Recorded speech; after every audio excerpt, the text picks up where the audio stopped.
ನಮ್ಮ ವಿಶ್ವ ಪ್ರವಾಸೋದ್ಯಮ ಆಚರಣೆ ಮಾಡುವಂಥ ಈ ಸಂದರ್ಭದೊಳಗೆ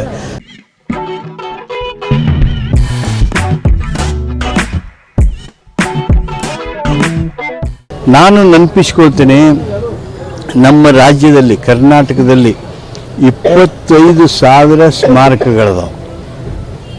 ಆ ಸ್ಮಾರಕಗಳನ್ನು ಗುರುತಿಸಿ ಅವುಗಳನ್ನು ನಾವು ನೋಟಿಫೈ ಮಾಡಿ ಅವುಗಳನ್ನು ನಾವು ಸಂರಕ್ಷಿಸಿ ಜನರ ದರ್ಶನಕ್ಕೆ ಅವನ್ನ ಲಭ್ಯಗೊಳಿಸಬೇಕು.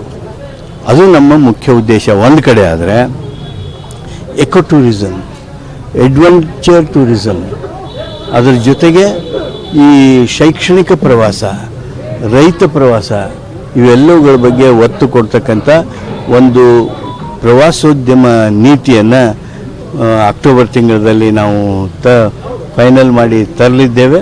ಅದು ನಮ್ಮ ಒಟ್ಟು ಪ್ರವಾಸೋದ್ಯಮದ ದೃಷ್ಟಿಯನ್ನೇ ಬದಲಾಯಿಸ್ತದೆ. ಅಂಥದ್ದು ಇನ್ನೊಂದು ತಿಂಗಳಲ್ಲಿ ಬರಲಿದೆ.